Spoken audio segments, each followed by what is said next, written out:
मुस्लिम महिलेच्या 3 वर्षाच्या मुलीला आपटून मारणारे आणि तिच्यावर बलात्कार करणारे 12 कार्यकर्ते भाजपचे जे सुटून आल्यानंतर त्यांचा सत्कार हे भाजपा करतं, हे जर तुमचं बेडगी हिंदुत्व असेल, हे हिंदुत्व शिवसेनेला मान्य नाही.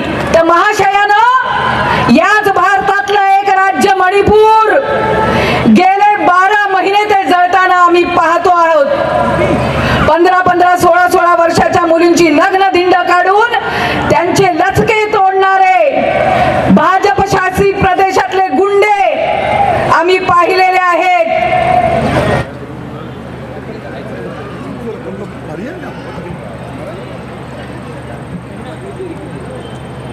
महाराष्ट्राची कुलस्वामिनी आई तुळजाभवानी, महाराष्ट्राचे आराध्य दैवत राजे शिवछत्रपती यांना अभिवादन करून, हिंदुहृदय सम्राट शिवसेना प्रमुख माननीय बाळासाहेब ठाकरे, मासाहेब निताई ठाकरे यांच्या पवित्र स्मृतीस अभिवादन करून, शिवसेना पक्ष प्रमुख, अवघ्या महाराष्ट्राचे कुटुंब प्रमुख माननीय उद्धव साहेब ठाकरे, शिवसेनेचं युवा नेतृत्व, युवा नेते आदित्य साहेब ठाकरे यांना अभिवादन करून, भारत जोडो यात्रेच्या माध्यमातून तळागाळातील प्रत्येक जनसामान्याशी ज्यांनी आपलं नातं जोडलं असे काँग्रेसचे नेते माननीय राहुल गांधीजी, शरीराने आणि वयाने जरी वार्धक्याकडे झुकलेले दिसले तरी आजच्या महाराष्ट्राच्या राजकारणातलं सर्वात तरुण नेतृत्व राष्ट्रवादीचे नेते शरदचंद्रजी पवार यांना अभिवादन करून, आजच्या या विजय गोविंद पाटीलजी काँग्रेसचे महाविकास आघाडीचे उमेदवार, त्याचबरोबर संदीप पांडेजी यांच्या प्रचाराच्या जाहीर सभेस व्यासपीठावर ज्यांचं अगदी काही काळातच आगमन होणार आहे असे काँग्रेसचे राष्ट्रीय अध्यक्ष मल्लिकार्जुन खरगे साहेब, व्यासपीठावर उपस्थित सर्व आमचे शिवसेनेचे सर्व महाविकास आघाडीचे नेते मंडळी, समोर उपस्थित सर्व माझ्या भगिनी आणि बंधूंनो, आपल्या सगळ्यांना माझा सस्नेह जय महाराष्ट्र.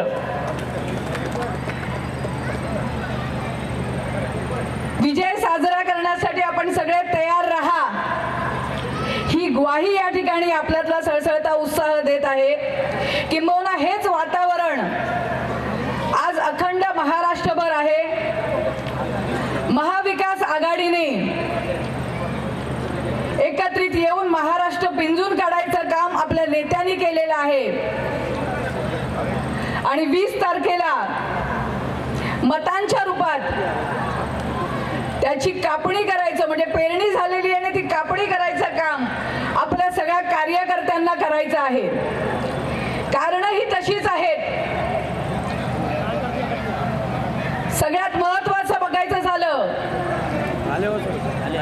तर गेले 10 वर्षापासून महागाईचा जो भस्मासूर यांनी आपल्या समोर वाढून ठेवलेला आहे, प्रचंड महागाई, वन नेशन वन टॅक्सच्या नावाखाली जीएसटी आणला खरा, पण पोरग जन्माला येण्यासाठी त्याला जे लागतं हॉस्पिटलचा खर्च, तिथून जीएसटीची सुरुवात होते, ते त्याला घेतो आपण अंगळ, टोपरं, लंगोट, त्याला लावणारं तेल, त्याला बाहेरून देणारं दूध, डाळ, खिचडी, प्रत्येक गोष्टीला जीएसटी लागतो. त्याला शाळेत ऍडमिशन घ्यायला गेला, फीवर जीएसटी आहे, त्याचे स्कूल शूज, स्कूल युनिफॉर्म, स्कूलचं दप्तर, वह्या, पुस्तकं, पेन, पेन्सिल, शार्पनर, एवढंच काय खोट रबरवर पण आपण जीएसटी भरतोय. गरीबाच्या थाळीत लागणारं डाळ, तांदूळ, गहू, तेल, साखर सारख्या जीवनावश्यक वस्तू सगळ्या टॅक्स मध्ये आलेल्या आहेत आणि त्यामुळे गरीबाच्या थाळीतलं जेवण देखील महाग झालेलं आहे. जनधन योजनेच्या माध्यमातून नोटबंदीत आपल्याला सांगितलं, आपल्याकडचा साठवलेला, साडीच्या कप्प्यात, पिठाच्या डब्याखाली ठेवलेला, नवऱ्याचा जपून ठेवलेला पैसा काळा पैसा आहे, म्हणून आपण सगळा पैसा नेऊन बँकेत भरला. पण आज त्या जनधन योजनेच्या माध्यमातून भरलेला पैसा आपल्याला काढतानाही कमिशन बँकेला द्यावं लागतंय आणि पैसे घेतानाही रुपयाचंही कमिशन द्यावं लागतंय. आपल्याच पैशावर दररोजचा डल्ला मारला जातोय. उज्ज्वला योजनेच्या माध्यमातून गॅस सिलेंडर सगळीकडे दिले, काय मोफत दिले का? नाही की नाही? हे सिलेंडर दिल्यानंतर 400चा सिलेंडर त्यांनी 1200ला केला. गेले 8 वर्ष आपण 400चा सिलेंडर 1200ला घेतोय. हे आम्हाला सांगतात 3 सिलेंडर तुम्हाला मोफत देणार. मी सांगते जर वर्षाला आपल्याला 12 सिलेंडर लागत असतील तर तुम्ही पैसे किती सिलेंडरचे मोजताय? 36 सिलेंडरचे पैसे मोजताय. दर वर्षाला 24 सिलेंडर असे गेल्या 8 वर्षाचे सिलेंडर यांच्याकडे आपले जमा आहेत. आणि हे बहिणींना सांगतायत 3 सिलेंडर मोफत देणार.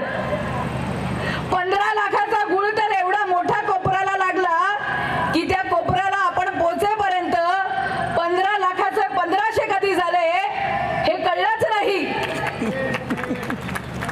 आणि ही 1500 देतानाही एवढे कागदपत्राची जंत्री लावली आहे की महिलांना त्या ठिकाणी एक तर ती योजनेत सहभाग घेताना नाकी नऊ येत आहेत. 60 वर्षाच्या वरची माझी आजी विचारते, बाई आम्ही का ग यांच्या लाडक्या बहिणी म्हणून येत नाही? आम्ही काही मतदान करत नाही का? आणि यांची वक्तव्य बघा.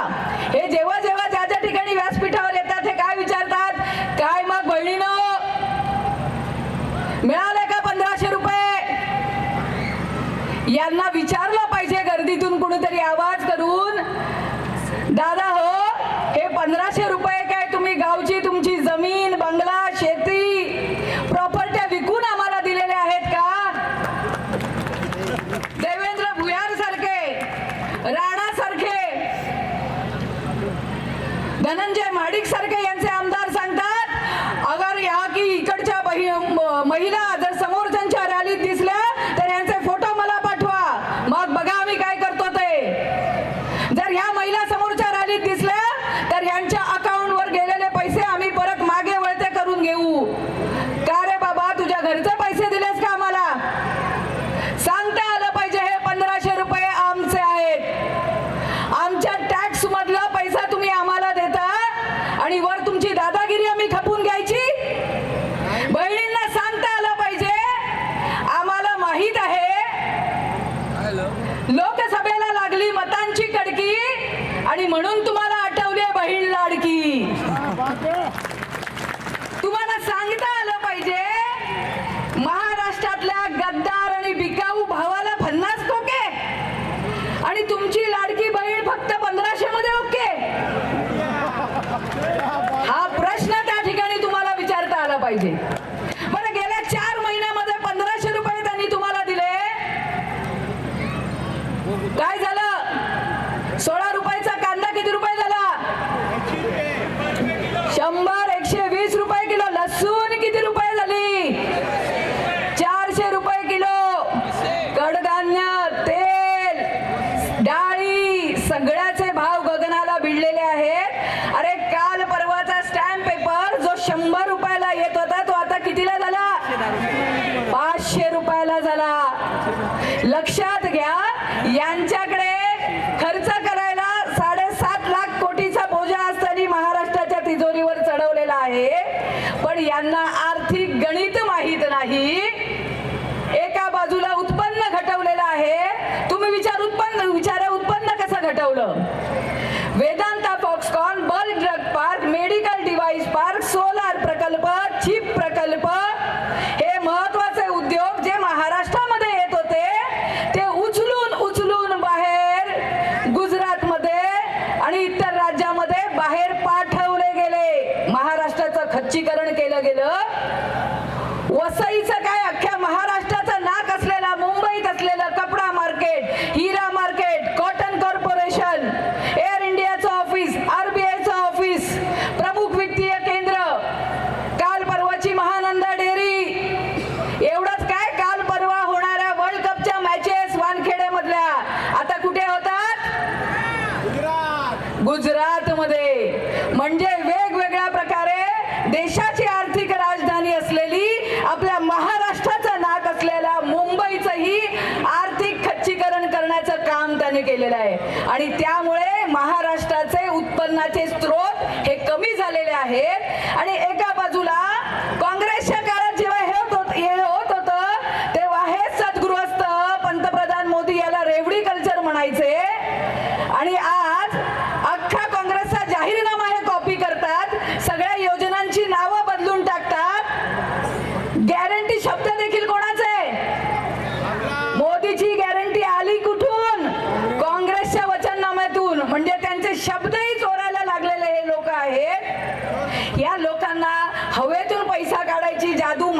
नाही, ना देवा भाऊंना माहिती आहे, ना गुलाबी जॅकेटवाला अजित भाऊंना माहित आहे, ना दाढीवाल्या मिंदेंना माहिती आहे. त्याच्यामुळे हा पैसा खर्चाचा हवेतून निघणार नाहीये.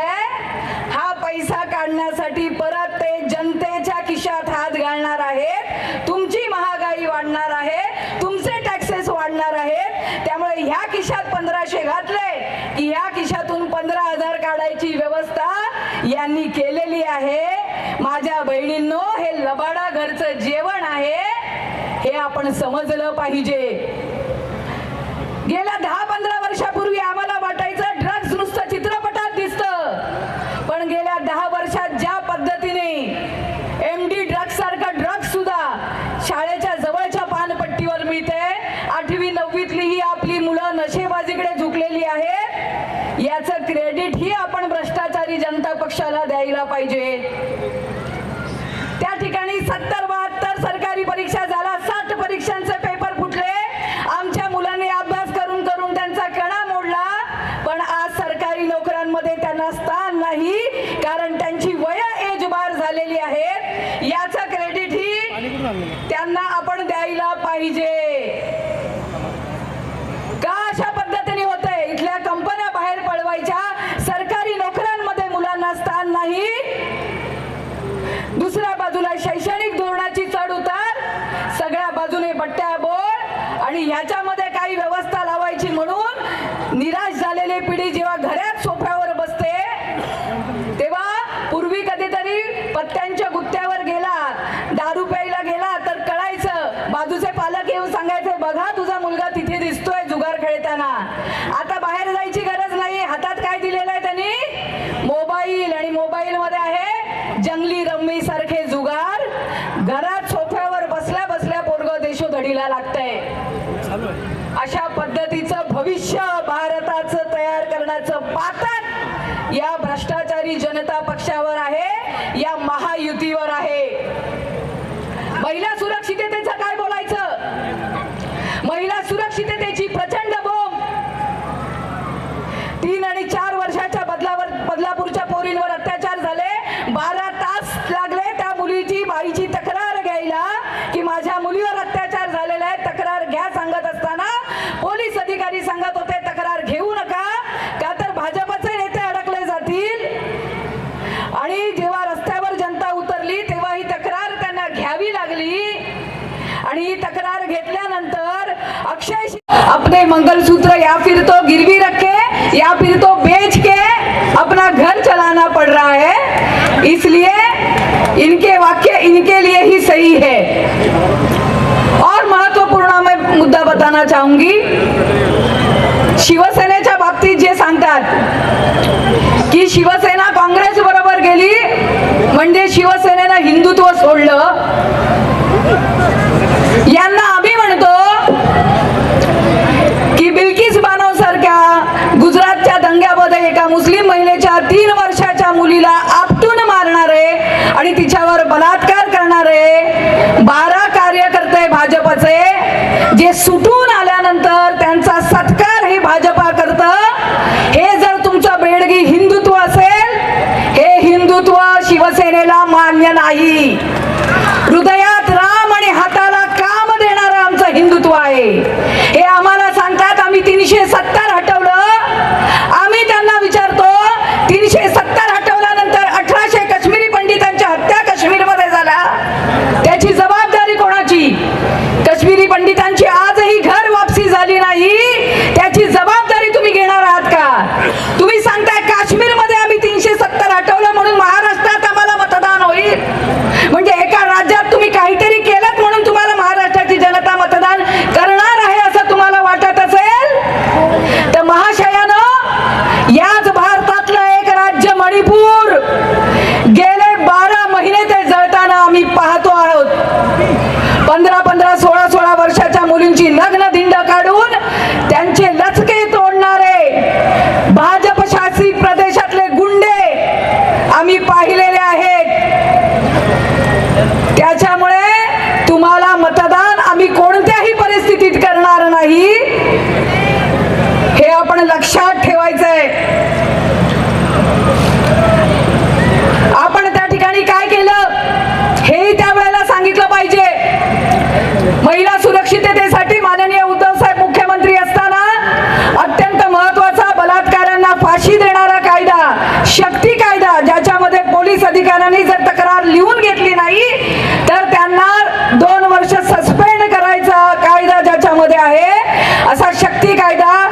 त्यांनी मंजूर केला दोन्ही सभागृहात, विधानसभा आणि विधान परिषद, आणि केंद्रामध्ये मंजुरीला पाठवला. बाबांनो, एका रात्रीत नोटबंदी होते, एका दिवसात याने आपलं सरकार पाडलं. पण 2.5 वर्षात शक्ती कायद्यासारखा महत्वपूर्ण कायद्याला संमती देण्याची यांना वेळ मिळाला नाही. संमती देण्याचा यांना वेळ मिळाला नाही.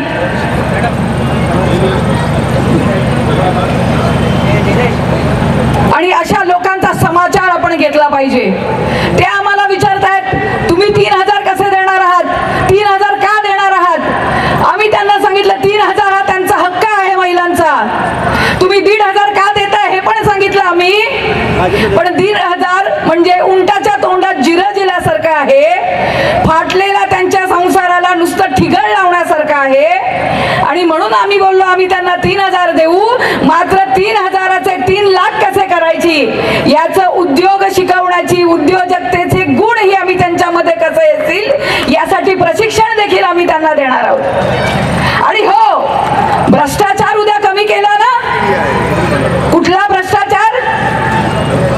तुम्ही 60 वर्षाचा हिशोब विचारता काँग्रेसला? 6 महिन्यात बांधलेली संसद गळायला लागली. ज्या राम मंदिरच्या नावाखाली तुम्ही मतं मिळवत होतात आणि लोकांना तांदळाच्या अक्षता वाटत फिरत होतात, ते राम मंदिर अवघ्या 6-7 महिन्यात गळायला लागलं. गेल्या 8 महिन्यापूर्वी मालवणमध्ये ज्या पुतळ्याचं छत्रपती शिवरायांचं नाव तुम्ही घेता, ज्यांचा पुतळा तुम्ही बांधला, अवघ्या 8 महिन्यामध्ये म्हणे वादळ झालं. अरे वादळात आमच्या कोकणातल्या झाडावरचा नारळाचा एक नारळ सुद्धा पडला नाही रे, आणि छत्रपती शिवाजी महाराजांचा पुतळा ढेर झाला. हा तुमचा भ्रष्टाचार आहे.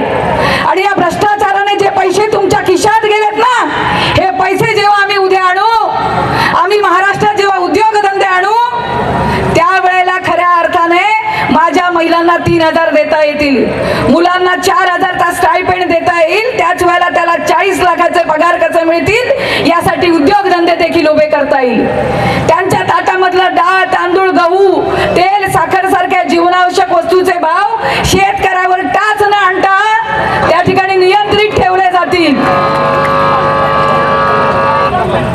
तुम्ही काय करताय? नाशिक मधून कांदा येतो, कांद्याचे भाव ऐकून तिथल्या लासल गावातल्या शेतकऱ्याच्या डोळ्यात अश्रू अनावर होतात. आणि तेच भाव जेव्हा मुंबईमध्ये आपली गिराईक, आपली जनता खरेदी करायला जाते, त्यावेळेला आपल्या जनतेच्याही डोळ्यात अश्रू आणतात.